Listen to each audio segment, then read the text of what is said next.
No, ok, muchísimas gracias. Voy a compartirte la pantalla.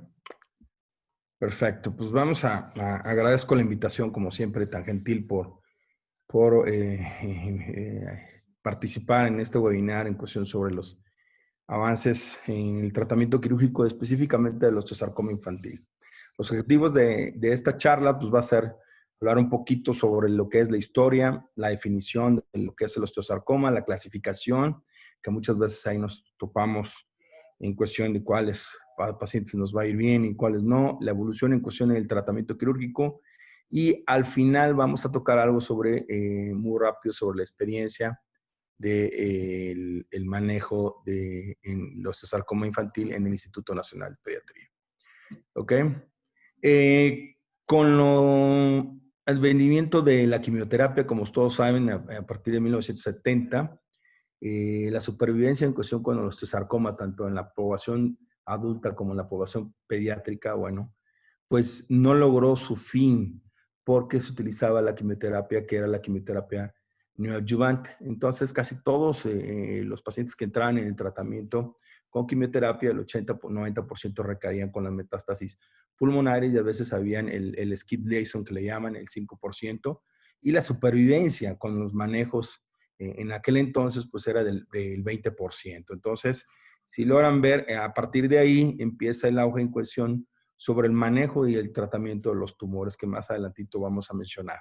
En la década de los 80, con el inicio de la resonancia magnética, la tomografía, nos van a dar la parte de la estadificación de los tumores para ver la extensión de estos y precisamente entra aquí la quimioterapia adyuvante, en donde el 60-70% dan sobrevida a los 5 años. ¿Y esto por qué? Por un estudio que se hizo en el Memorial Sloan Kettering en Nueva York, en donde aquellos pacientes que tenían un osteosarcoma clásico, no metastásico, tenían una sobrevida arriba del 76%. O sea, hay instituciones en Europa en donde mencionan una supervivencia arriba del entre el 80 al 90% a los 5 años. Entonces, con el venimiento de la resonancia y la tomografía, bueno, se ha podido estadificar un poquito mejor a ese tipo de lesiones y poder dar un mejor tipo de tratamiento.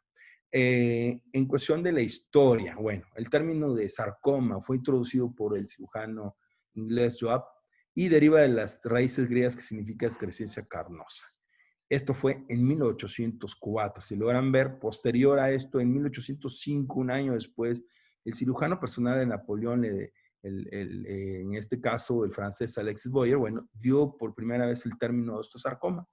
Y de ahí, precisamente en 1879, se publica el primer manuscrito que es el sarcoma en huesos largos y esto está basado en un estudio de 165 casos, de los cuales la mayoría fueron osteosarcoma y algunos pacientes pediátricos. Continuando con la historia, en 1909, Ernest Kottman describe el triángulo de Kottman, precisamente el signo diagnóstico del osteosarcoma, y en 1921, James Ewing y Joseph Blow les encargan principalmente la estadificación en cuestión sobre el primer registro de tumores óseos en Estados Unidos. Entonces, de ahí continúa con el Frederick Jacobi, en donde da el tipo histológico de los tumores, que esto fue en Ginebra en 1972, y posteriormente salió publicado en donde ya en el 2012 se hace la clasificación de los tumores tanto a nivel de partes blandas como de partes óseas. Entonces, el osteosarcoma, que es, bueno, es un tumor según la Organización Mundial de la Salud, es un tumor maligno caracterizado por la formación de tejido óseo estoide por células tumorales.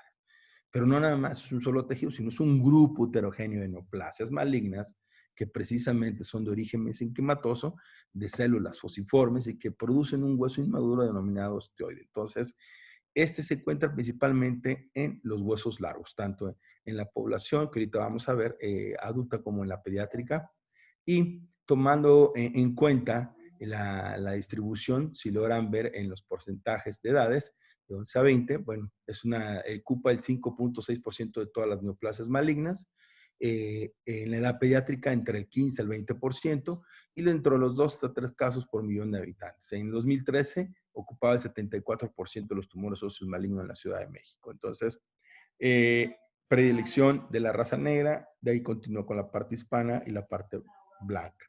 se ha asociado a diferentes factores y ahorita, de acuerdo a las estadísticas, 120 niños serán diagnosticados con osteosarcoma en lo que estamos charlando ahorita en este webinar. 24 de ellos desafortunadamente no logran sobrevivir y el 80% pues se presentan en Países Bajos y medianos ingresos, con una sobrevida reportada a lo que se reportaba en 1970, que es menos del 50%. Entonces, ¿qué es lo que vamos a encontrar con el osteosarcoma a nivel mundial? Bueno, que es un tumor óseo maligno más frecuente en niños y adolescentes y que para el tratamiento de este tipo de tumores, la resección quirúrgica completa es indispensable para su curación. O sea, ¿qué significa esto? Que necesitamos tratar al tumor primario. Se utiliza una clasificación quirúrgica que es la de Deniky, en donde se va a definir si es intralesional, marginal, amplio, radical, y que esto fue aprobada en 1976 precisamente por el doctor William Hennicke, en donde como lo clasifica de acuerdo al grado, a la localización o metástasis, si es de benigno o maligno, o si es intra o extracompartamental, o si presenta o no metástasis cercanas o a distancias.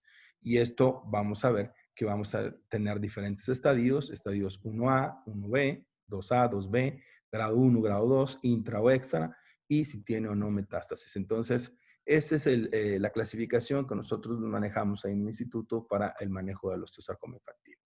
El protocolo que nosotros seguimos, bueno, es este, que precisamente vamos a encontrar si en una radiografía simple, si presenta alguna lesión o alguna reacción perióstica, pues si no la presenta, vigilancia, si la presenta, pues vamos a ver de los estudios complementarios que son los laboratorios, la gamografía, la resonancia, la tomografía, que es lo que se presenta, el aumento en la fosfatasa alcalina en el 40% y la LDH en un 30% de los pacientes con a veces leucocitosis o con anemia. Entonces, teniendo estos corroborados esta parte y haciendo una buena historia clínica, bueno, se hace una biopsia por aguja para determinar el tratamiento. La biopsia la tiene que hacer el médico que le va a dar el tratamiento quirúrgico. Entonces, esto es algo muy importante para que lo recuerden, porque hacemos luego biopsias innecesarias y entonces conlleva a un tratamiento inadecuado. ¿Cuál es la evaluación terapéutica? O sea, la neoadyuvancia que se realiza ya puede ser intraarterial o intravenosa, que es con cisplatina o sorubicina, y lo que continúa con la parte del manejo en cuestión del dolor, de las metástasis, si presenta o no, si tiene o no buena función hepática por el manejo de la quimioterapia neoadyuvancia, y si hay respuesta en cuestión a la disminución del tumor. Esto nos va a dar a que se continúe con la neoadyuvancia, se haga una cirugía constructiva y posteriormente una quimioterapia adyuvante con el topósido ciclofosfamida. Si no hay respuesta, desafortunadamente la cirugía más óptima sería la cirugía radical, pero continuará con la cirugía de la quimioterapia adyuvante. Ese es el protocolo que se sigue precisamente en la Ciudad de México y en todo el país. Entonces, ¿qué es lo que tenemos? Bueno, el osteosarcoma en el mundo, la sobrevida en enfermedad localizadas es en promedio el 70%, metástasis al diagnóstico, entre el 10 al 30, metástasis metacrónicas, que significa que esto va a presentar no en el pulmón y que precisamente hay un cierto porcentaje que más se relaciona en esta zona y que vamos a encontrar enfermedades también metastásicas y que puede tener menos del 20% en la primera recaída y podemos tener múltiples recaídas en menor del 10% que nos va a dar la sobrevida. Entonces, ¿qué nos indica? De que precisamente, si ven en la imagen, aunque le hayamos hecho un salvamento de extremidad, bueno, tenemos una recaída local como se muestra en la radiografía. De aquí, bueno, el 5% de los casos es el cáncer infantil en México, el 11% de los tumores sólidos malignos en menores de 18 años, el 60% desafortunadamente nos llegan con etapas avanzadas de la enfermedad, por lo cual nos dan una sobrevida global a 5 años, que esto es del 25%. Esto es lo que precisamente nos conlleva a ver las estadísticas en donde comparamos la supervivencia a 5 años en los tumores sólidos en México y vean cómo va decayendo el porcentaje. Entonces, no comparado a otros tipos de tumores. He aquí una imagen clara de cómo llegan los pacientes al instituto con etapas muy avanzadas de la enfermedad y con biopsias más realizadas. El osteosarcoma en México, precisamente, la sobrevivencia a los 5 años comparado con otro tipo de tumores, vean que tenemos de un 49% en cuestión con el retinoblastoma y con otros tipos de tumores hasta de partes blandas. Entonces, ¿qué es lo qué pasa? Bueno, que no se están haciendo las detecciones oportunas a nivel, primer nivel de atención y por eso nos llegan en estadios muy avanzados. De acuerdo al estadio que se presenta, vamos a ver la sobrevida en el momento del diagnóstico, vamos a ver en ese estudio que se hizo, en donde tenemos el 37% llegan en estadio 4 y en estadio 1 en un 31%.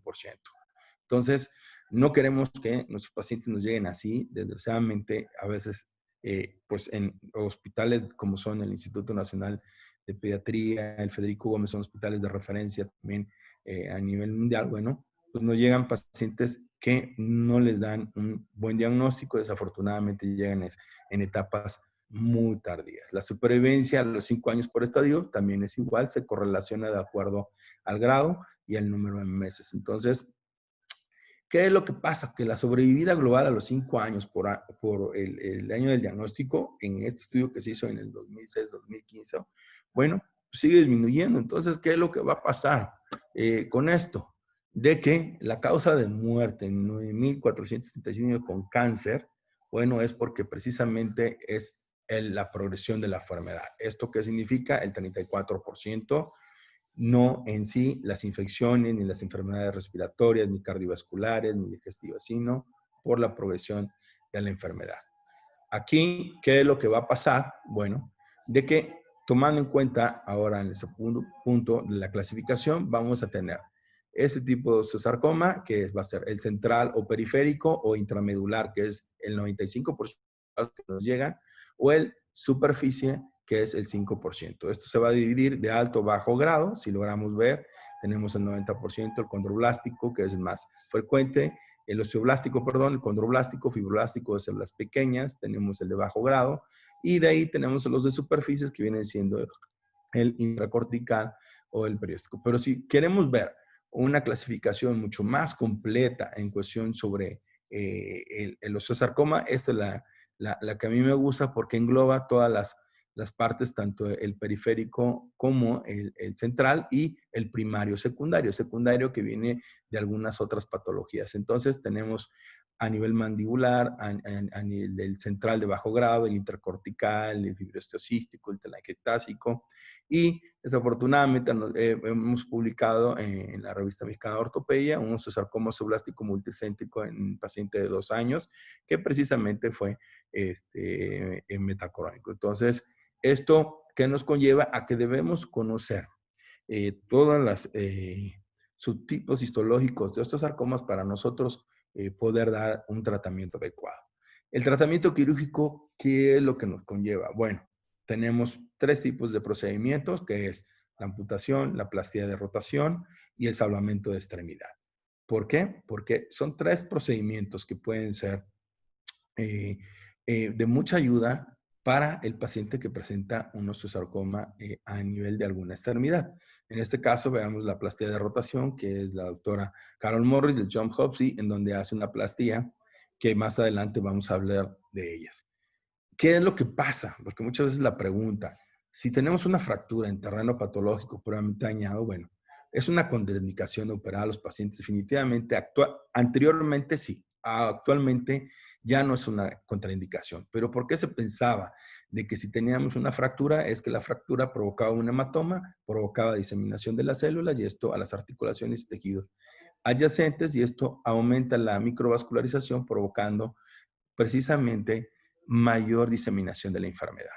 Actualmente, las fracturas que responden bien al tratamiento de la quimioterapia no adyuvante, por lo regular, esas fracturas se deben de realizar de tratamiento de salvamento de extremidad. Entonces, no se deben de considerar que una fractura sea una contraindicación absoluta para un salvamento y que requiera de alguna amputación, a menos que sea de gran volumen y que precisamente llegue con una fractura asociada. Entonces, independientemente de esto, se debe dar la quimioterapia no adyuvante y la resección tumoral con márgenes amplios para que tengamos un buen resultado de tipo oncológico. Entonces, vemos un ejemplo en donde tenemos un paciente donde llega con una fractura, en donde se ve una esclerosis como una respuesta al tratamiento de la quimioterapia. Vemos el control con la resonancia, vemos la radiografía, el PET que se hace y posteriormente el seguimiento en donde vamos a ver que aún así ya tenemos zonas de desbalance. Bueno, tenemos un remanente de crecimiento en que al final, bueno, vamos a tener una discrepancia menor a 1 centímetro, que eso se puede compensar con una plantilla. La amputación. En casos especiales en los cuales pues no podemos hacer que llegan en un estadio muy avanzado, bueno, no hay otra opción, pues la amputación es la mejor opción para, uno, mejorar precisamente calidad de vida en los pacientes y esto nos conlleva a que tengamos un mejor pronóstico. Vean, en este caso se le hizo una desarticulación en donde el paciente presenta un patrón de marcha, o en otros casos, bueno, en donde tenemos un tumor muy grande y que pues la única opción para disminuir el dolor en ese tipo de pacientes pues es la desarticulación. Entonces, muy importante de que actualmente a los pacientes que se le realizan la amputación, bueno, es una cirugía que conlleva a que se realice de la mejor manera, pero hay una pérdida funcional y aparte en los pacientes pediátricos el miembro fantasma que se presenta, bueno, se tiene que enviar a psico-onco y es una opción válida y excelente para determinadas personas. Entonces, con la parte de las técnicas de ingeniería protésica, bueno, hay una parte de la osseointegración en donde se hizo primero en Suiza para exoprótesis en donde cuestan de diferentes módulos y que actualmente, bueno, se utilizan y han tenido muy buenos resultados. Desafortunadamente, esto todavía no se ha presentado aquí en nuestro país, pero en Europa, pues sí lo utilizan para aquellos pacientes que se les ha hecho alguna amputación más en el miembro pélvico. Hay prótesis que precisamente tienen un sistema en cuestión, un software especial para poder mover las extremidades. Entonces no me voy a andar mucho en cuestión sobre lo de la amputación. Vamos a continuar con la plastía de rotación, que es una amputación también intercalar que se empezó en los años 1930 por un doctor alemán, en donde precisamente hizo un acortamiento en un paciente en la rodilla por el antecedente de tuberculosis.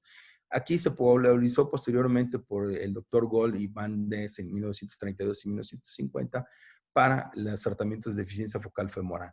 Y posterior, en los años 70, el doctor Salzer y Coase precisamente utilizaban la primera rotoplastía en el paciente con osteosarcoma. Si hacemos una búsqueda en cuestión de rotoplastía en deficiencia focal femoral, vemos que tenemos 4 artículos publicados, pero si vemos en cuestión sobre el manejo en pacientes con osteosarcoma, tenemos arriba de 35 artículos. Entonces, en deficiencia focal, ¿por qué se utiliza? Bueno, de acuerdo a la clasificación de Paley, en aquellos tipos que se tienen tipo 3, en donde no tenemos parte de la articulación de la cadera, y que precisamente podemos hacer una de Brown o una de Paley modificada con un Chiari, y que pues han dado muy buenos resultados en pacientes que tienen un remanente de extremidad arriba de más de 20 centímetros. Entonces, es una buena opción. Pero en la parte de los tumores, ¿cuál es la indicación quirúrgica? En pacientes menores de 8 años, se han dicho que en menores de 5 años también se puede utilizar ese tipo de cirugía, en donde pues puede hacerse tanto a nivel de la cadera como en fémur, en rodilla y tibia proximal. Entonces, es también indicado en alguna falla de algún salvamento por alguna resección de algún tumor. Las contraindicaciones para este tipo de técnica quirúrgica, bueno, un compromiso en el nervio ciático, una pobre función del tobillo, igual una mala función en cuestión del pie o una infección en cuestión de la extremidad no se debe realizar. Pero ¿en qué paciente se debe de hacer este tipo de tratamiento? Bueno, de acuerdo a la clasificación de Wilkeman, la tipo A y B. Esto que nos conlleva casos utilizar la parte de lo que es el tobillo como si fuera una rodilla para que utilicen una ortesis y esto no pueda darle mejor funcionalidad al paciente. Los niños se adaptan mucho mejor. Sí hay que enviarlos cuando se hace este tipo de procedimientos a la parte de psico-onco para que ellos estén acostumbrados por verse la piernita al revés. Entonces, se puede utilizar también una prótesis más adelante, claro, en las lesiones tipo B, 3B. ¿Ok? Dentro de la técnica no voy a ahondar mucho, se hace una resección, se identifican los vasos, se despegan y posteriormente se hace un giro de 180 grados y se utiliza una osteosíntesis, ya sea a nivel proximal. Esto se debe de planear muy bien porque precisamente debe de quedar a nivel de lo que es la rodilla para nosotros tener buenos márgenes, principalmente de la resección del tumor y posteriormente para la fijación. Es una cirugía que lleva un tiempo y un adiestramiento adecuado porque es muy demandante, conlleva a que se haga en unos tiempos de 6 a 9 horas y que pues muchas veces la parte de la unión de los tejidos pues no se logra muy adecuado y queda un remanente. Para esto, bueno, hay una técnica donde se publicó en el 2010 en el Clinical Orthopedic Research, en donde en 5 casos se utilizó una incisión precisamente en B para que cuando se haga el giro, esta no quede tan redundante y contenga mejor ese triángulo, una mejor adaptación y tenga una mejor apariencia estética. Continuando con esto. Ahora, ¿cuáles son los criterios de salvamento? Anteriormente se decía que era en cuestión del paciente que tenía osteosarcoma, un tumor pequeño en un hueso largo, que no tuviera afección de partes blandas, o sea, ¿esto qué quiere decir? Que tuviera una lesión intracompartimental o sin presencia de metástasis pulmonares. La diferencia que es entre tratar un osteosarcoma en un niño, en un adulto, bueno, los conceptos quirúrgicos son de la ortopedia oncológica igual que el adulto, ¿ok? La gran diferencia que tenemos en el paciente pediátrico es la presentación y la presencia de la fisis de crecimiento, el potencial de crecimiento del hueso y la discrepancia que vamos a tener al final en cuestión de la sobrevida cuando se le dé el tratamiento adecuado en el paciente. Entonces, ¿cuáles son esas indicaciones precisamente para el paciente que tiene un osteosarcoma infantil? Bueno, una evidencia clínica y radiológica de respuesta del tumor primario a la quimioterapia, posibilidad de tener bordes, tener un hueso sano para colocar una prótesis o un aloinjarto sin ejercer un efecto palanca, una reconstrucción de la extremidad con adecuada funcionalidad, mínima morbilidad y reinicio de forma temprana de la quimioterapia. Las indicaciones. También ausencia e invasión del paquete neurovascular, contar con piel para buena cobertura, que el paciente, lo más importante, y el entorno familiar sean candidatos previa valoración psico-oncología, porque muchas de las veces no aceptan el tratamiento quirúrgico. Los pacientes con fractura patológica, en quienes después de 2 ciclos de quimioterapia se aprecia una consolidación, son candidatos a cirugía de salvamento. Entonces, contraindicaciones, ¿qué nos quedaría? No respuesta a la quimioterapia no adyuvante que tenga y que tenga aparte una infección. Entonces, en esos casos, pues definitivamente el salvamento no es lo más adecuado. La meta en todo tratamiento, bueno, es primero, no olvidar que va del orden descendente, preservar la vida del paciente, conservar la extremidad, conservar la función y lo último es mantener la estética. Viendo esto, tenemos que un salvamento de extremidad vamos a tener de 3 herramientas muy importantes. Uno que es la parte oncológica y la parte de la cirugía. Oncológica, que es la quimioterapia no adyuvante, ¿para qué nos va a servir? Para el tratamiento temprano de la micrometástasis, que nos va a dar el control local, y la inefectividad también puede tener la quimioterapia no adyuvante en aquellos tumores muy agresivos que nos llegan a una progresión del tumor. La cirugía, ya lo mencioné, nos consta de amputación, plastía de rotación, salvamento, que precisamente requiere de 3 pasos muy importantes, que es la resección del tumor, la reconstrucción y el cierre. Y por último, la quimioterapia adyuvante, que es cuando se hace el tratamiento complementario, aunque podamos tener recaídas aún haciendo la cirugía de salvamento. Entonces, ¿Qué técnicas de reconstrucción tenemos? Tenemos reconstrucciones intercalar, no articular, espaciadores, endoprótesis, expandibles, no expandibles, aloinjertos, injertos autólogos, reconstrucciones articulares. Hay diferentes técnicas, pero la reconstrucción a nivel pediátrico, ¿cuáles son las que podemos contar? La amputación, la rotoplastía, el aloinjerto óseo articular, la endoprótesis no expandible con arresto finciario contralateral, la artrodesis con aloinjerto o autoinjerto, la osteogénesis de tracción y las prótesis expandibles, que es lo que vamos a irnos. Olvidar. ¿Y qué tenemos? Que ser muy énfasis en que ese paciente que se le va a hacer el tratamiento por un osteosarcoma infantil, vamos a tener un remanente de crecimiento. Entonces, ¿qué es lo que vamos a tener como alternativa? Si tenemos en un paciente mayor de 14 años y es niño menor de 2 centímetros, bueno, podemos dar con una diferencia, un aumento de zapato. Si logran ver en este cuadro, podemos ver que podemos utilizar diferentes técnicas de acuerdo a la edad del paciente y a los centímetros esperados que podemos tener de discrepancia y haciendo un análisis de cuánto es lo que podemos compensarlo, ya sea con prótesis, con epifisiodesis, con alargamiento o en aquellos casos en niños menores de 5 años que tenemos un remanente arriba de 20 centímetros, la rotoplastía. Esto fue de precisamente Lysols en el Congreso en Atenas, Grecia, en donde se presentó como una alternativa en los pacientes pediátricos.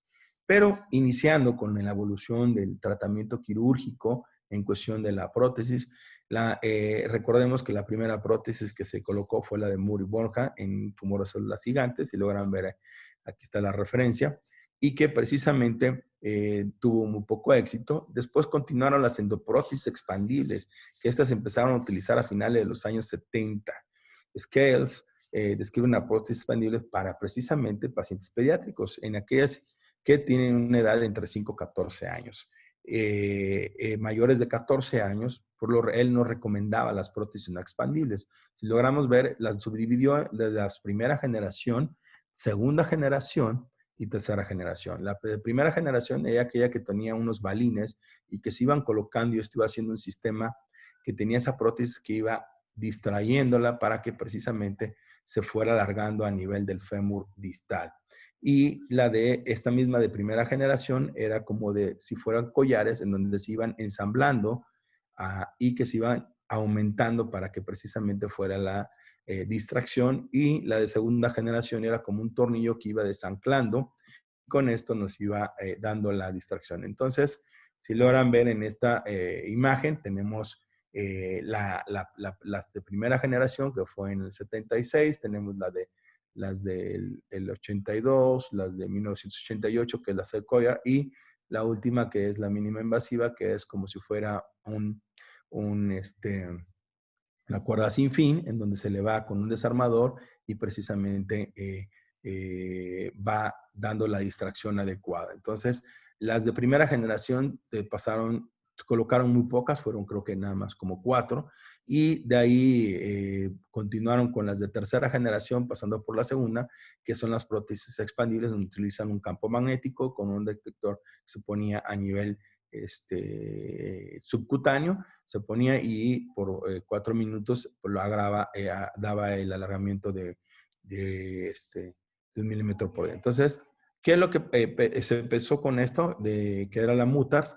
Bueno, en que se empezaron a tener algunas precisamente fallas por el implante, que se desanclaban, se rompían, y fue hasta en el 2002 que precisamente se perfeccionó ese tipo de prótesis y se empezaron a utilizar posteriormente prótesis modulares, expandibles, que nos ayudaban también a poder compensar esa dismetría después de un salvamento. Entonces, vean aquí la falla que se tenía con el implante y con el riesgo de infección, pues era también alta. Entonces, es una opción y se sigue utilizando, y hay prótesis precisamente a la medida para ese tipo de pacientes, ya sea de fémur proximal, de húmero, fémur distal o de tibia proximal.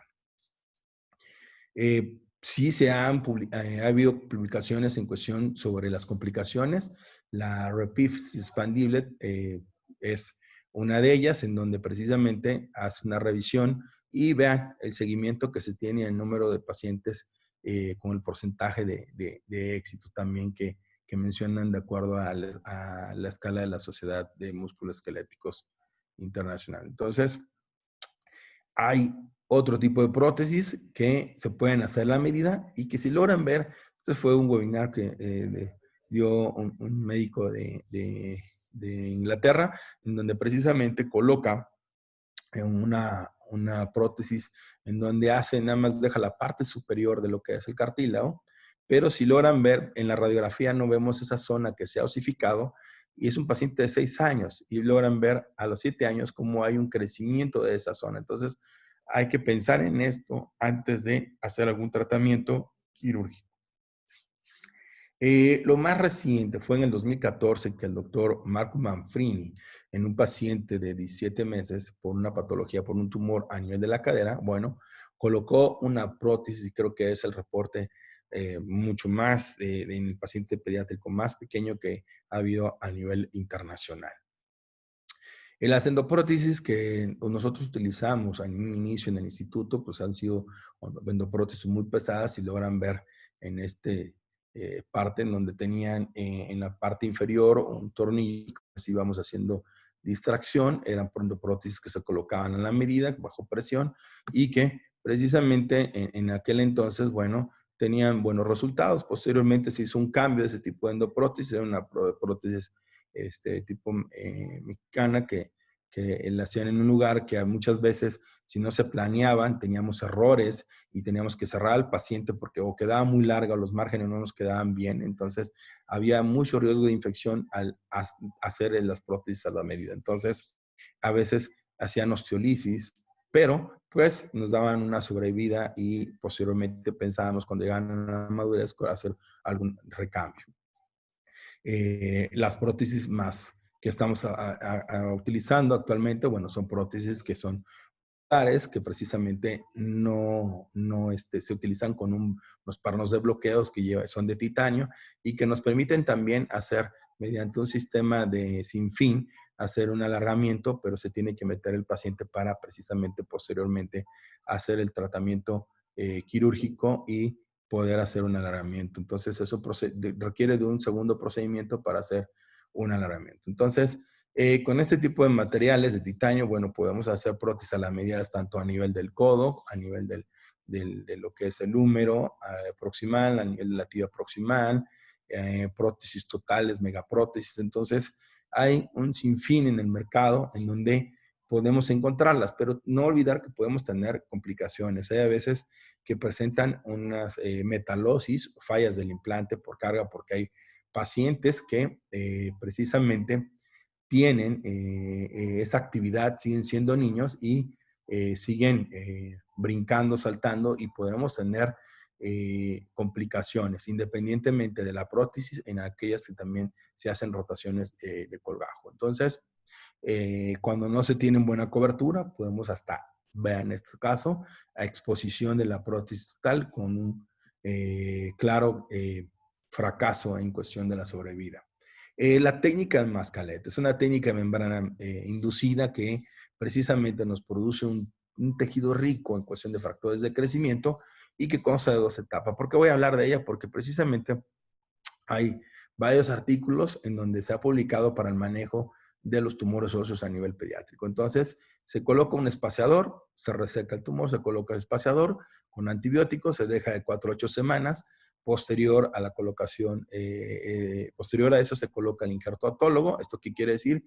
Que termina la adyuvancia y posteriormente con esto nos ayuda a que tengamos menos complicaciones. Entonces, el autor refiere que ha hecho reconstrucciones, no nada más en tumores, sino también en defectos de hasta de 24 centímetros. Entonces, si buscamos en cuestión de la técnica Mascalet en pacientes con osteosarcomas, logramos ver que nada más tenemos 5 artículos. Y de esto, bueno, tenemos uno que se publicó en el 2011 y un reporte de casos que se hizo en Argentina y que se presentó en la SECOT del 2019 con un seguimiento de 3.2 años de membrana inducida combinado con transporte óseo, que lo hicieron, y en el otro, bueno, se utilizaron también clavos TEN para precisamente utilizar la técnica de membrana inducida.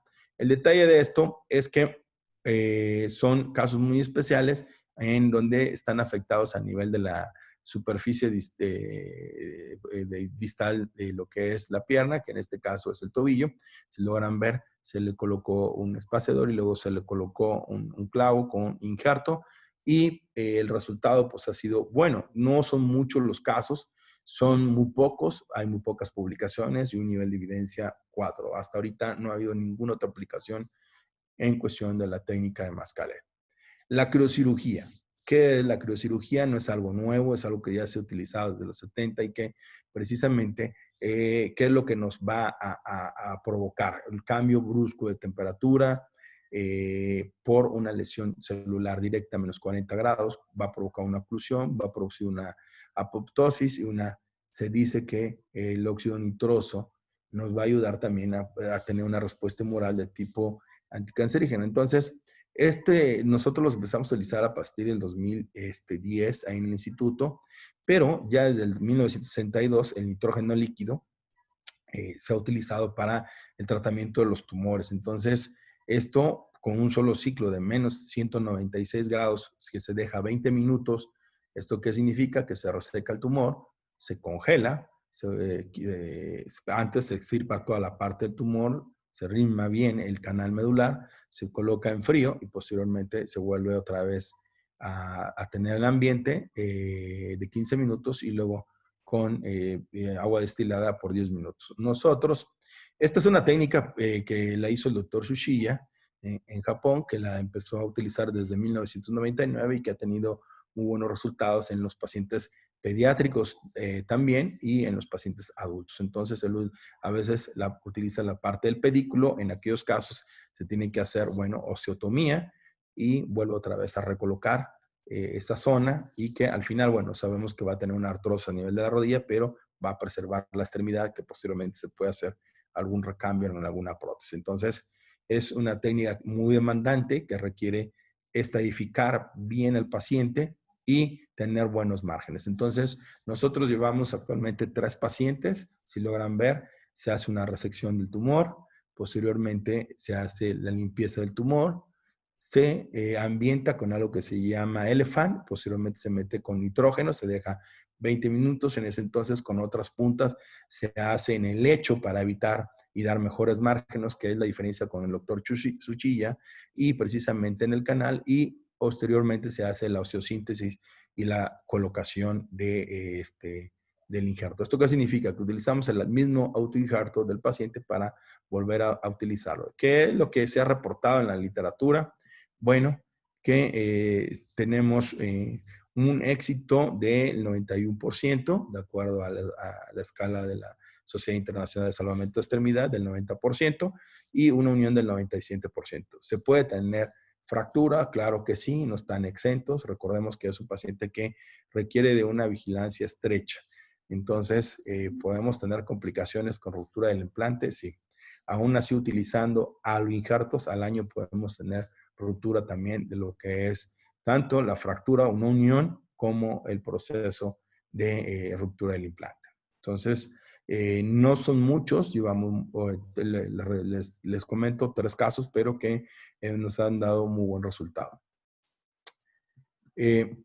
Continuando, otro de los manejos biológicos en cuestión para el tratamiento de los tumores óseos, bueno, la osteogénesis por distracción, que precisamente el doctor Tsuchiya en Japón la llamó la reconstrucción biológica en 1991, pero que hay que tomar en cuenta que esta osteogénesis por distracción, que utiliza el mismo método que Kilizarov, requiere de una quimioterapia, también de un transporte óseo, que puede tener una infección, que necesitamos una cobertura adecuada y que en 1984 ya el doctor Cañadel ya había publicado precisamente las posibles indicaciones en aquellos tumores que estaban alrededor de la fisis, que se llama la distracción fisiaria, y que hasta la fecha ha tenido muy buenos resultados. En 1997, el doctor Tsuchiya vuelve a reportar sus artículos y el doctor Gupta presenta una clasificación mediante resonancia para mejorar el éxito en los tumores que están muy cerca de la fisis de crecimiento. No olvidar que la fisis es como una barrera. Antes se pensaba en esto, ahora ya no, porque la fisis lo que hace es que el tumor, el osteosarcoma, brinca y entonces nos puede llegar a nivel de la articulación y entonces de hacer un tratamiento quirúrgico muy rápido y sencillo se vuelve muy complejo para hacer la reconstrucción y que a veces necesitamos utilizar una prótesis. El doctor Daniel Prince, que me lo encontré en el Congreso de Lysols en Atenas, bueno, él está utilizando en el Memorial Slow Catherine la fijación externa con Ilizarov. Entonces, vemos ahí algunos ejemplos.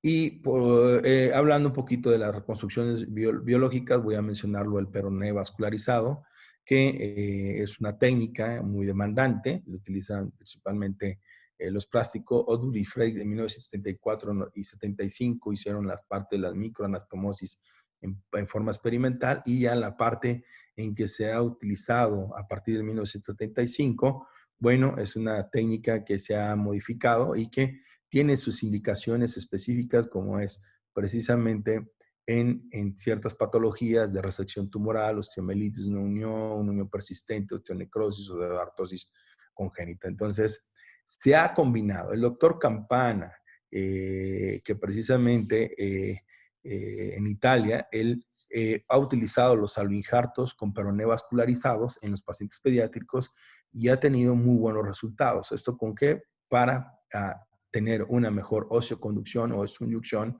en este tipo de pacientes. Entonces, él ha defendido la técnica y actualmente se sigue utilizando.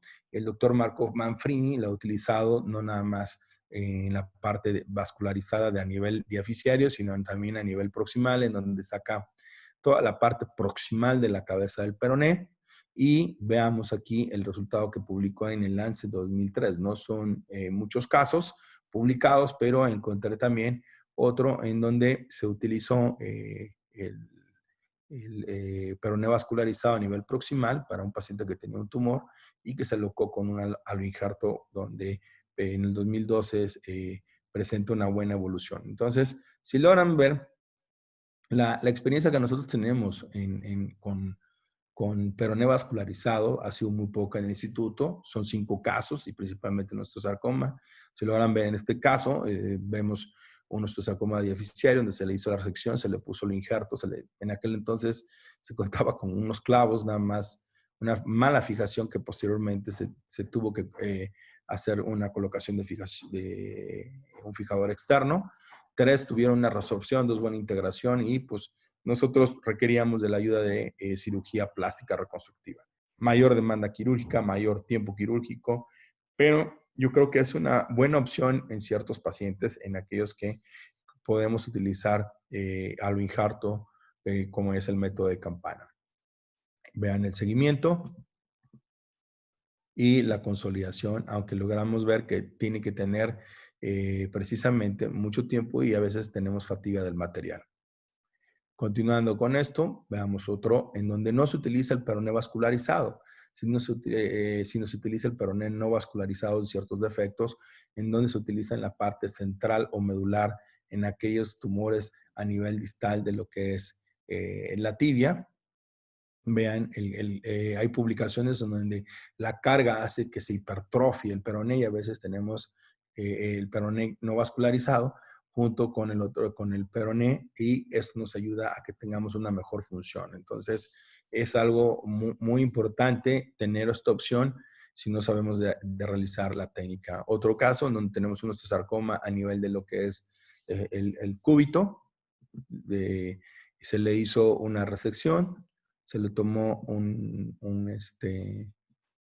peroné no vascularizado. Antes lo hacíamos un abordaje amplio, ahora un abordaje precisamente percutáneo, donde hago 2 incisiones, el hago a 7 centímetros del malleolo y de la cabeza a menos 7 centímetros, precisamente para tener, de acuerdo a lo que yo requiera del tamaño del peroné, hago una medición, se extrae. En este caso, si logran ver en la osteosíntesis, la placa quedó un poquito salida, pero posteriormente se le retiró y veamos la función del paciente, en donde, bueno, tienen la movilidad. Este paciente ya fue de alto, es un paciente de San Luis Potosí, y que desafortunadamente cuando cumplen 18 años, pues ya no le podemos dar el seguimiento ahí en el instituto. Pero tenemos una buena opción para, en estos casos, de tumores a nivel de antebrazo. con una buena integración.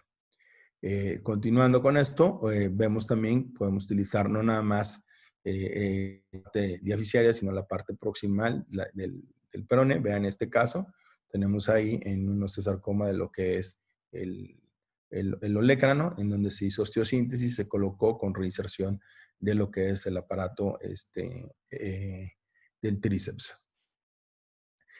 ¿Qué otro avance se ha tenido? Bueno, la clasificación de ISOL para las reconstrucciones, o sea, para las complicaciones, que principalmente se había hecho en adultos y que eran de 5 tipos, en donde hay fallas en cuestión de la endoprótesis, fallas en cuestión de la cobertura, en pérdida séptica, en lo que es la infección, en falla estructural del implante o la progresión del tumor. Esto no nada más en endoprótesis, sino también en el injerto. Posteriormente se hizo en el 2013 ahí mismo se hizo la parte de las complicaciones en los pacientes pediátricos. Entonces, esto nos ha ayudado para precisamente nosotros tomar conducta cuando tengamos alguna complicación. Viendo con esto, ¿qué es lo que ha tenido de avances? Bueno, las impresiones, voy a hablar un poco en cuestión de esto, sobre las impresiones 3D, que es el Tumor Pricing Specific Instrument, que precisamente es un software en la cual se utiliza precisamente unas guías y mediante navegación, y que estas guías, si ustedes vean en la imagen donde tenemos el error en cuestión de milímetros, y con las guías tenemos menor error de 1.9 milímetros, y que nos permite con el mismo software planificar, imprimir, hacer secciones, ya sea en la parte de la pelvis, que a veces es muy difícil, y en la parte de los aloinjertos. Entonces, es algo muy demandante que todavía en México no lo tenemos, pero que a nivel mundial sí se está utilizando. Se ha complementado ya el manejo en las discrepancias con el uso del clavo Precise, que es un clavo magnético y que se utiliza para discrepancias. En el 2018 en el instituto, precisamente, de la compañía nos presentaron el clavo y que hasta la fecha pues no ha podido todavía ingresar al país, y que posteriormente se sacó lo de la placa para complementarlo con el clavo. Nos puede dar un alargamiento de hasta 10 centímetros. Entonces, se puede acortar, se puede alargar, en donde el implante, el campo magnético que se utiliza, parecido a la mortar, es mucho más ligero y nos puede ayudar en ciertas patologías. La experiencia que se tiene en los osteosarcoma en el instituto, bueno, de 2000 al 2018 tenemos un promedio de 419 casos. O sea, ¿esto qué significa? De totales, y 20 casos anuales.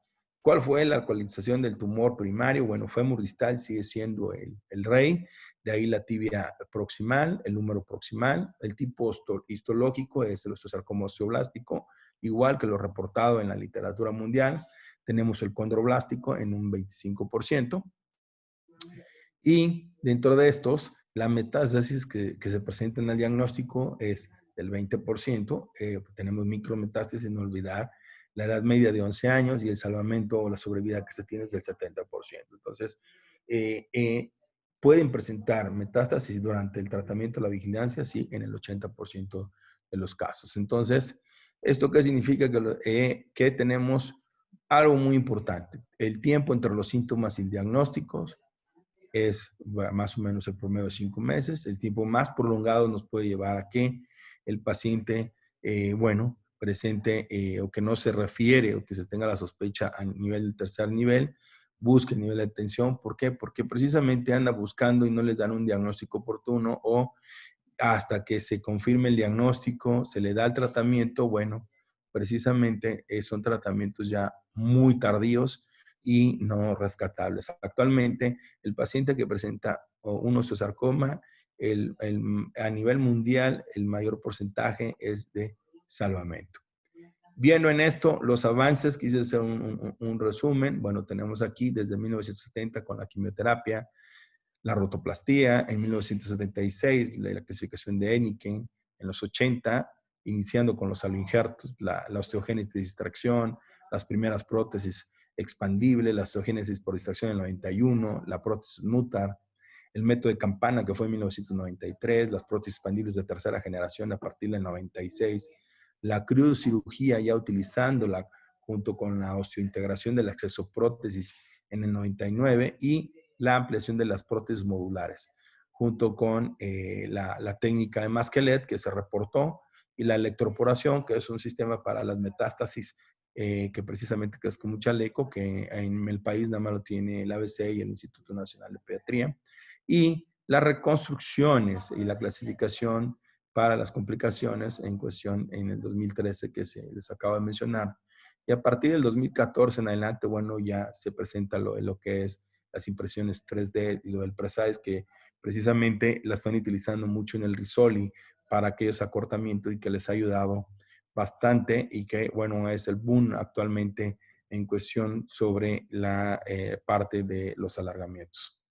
Esto nos conlleva a que, buscando en la literatura, bueno, nada más doy dos artículos en cuestión sobre los avances, uno publicado en 2011 y otro en el 2018, en donde nos habla precisamente sobre lo que les acabo de comentar. Entonces, el tratamiento del osteosarcoma, ¿qué nos conlleva? Bueno, a que tengamos una planeación quirúrgica. Requiere de un seguimiento estricto, de un manejo multidisciplinario. Muy importante esto, no es la estrella, el cirujano, el oncólogo, el rehabilitador, no, es un equipo multidisciplinario. Lo más importante, mantener una adecuada función, una mejor calidad de vida a nuestros pacientes y mantener rangos de sobrevida. ¿Por qué? Porque esto nos conlleva que dentro de la clínica de osteosarcoma que se empezó en el 2005, bueno, esta es una foto donde se llevó a todos los pacientes al Museo del Papalote, en aquel entonces estaba el doctor Chalío como jefe, la doctora Cárdenas, y que nos conlleva que aún teniendo la enfermedad, los niños tienen que divertirse, tienen que continuar y darle esa calidad de vida que se merece. Les comento que actualmente estoy muy orgulloso porque ya se fundó la Sociedad Mexicana de Ortopedia Oncológica de Salvamento de Extremidades en el Congreso de Querétaro, que es la SMOSE en el 2019. Y pues darle las gracias y esperarlo porque la verdad es contar experiencias cada vez que nos vemos en los congresos internacionales con amigos, con maestros. Creo que con esto termino. No sé si hay alguna pregunta.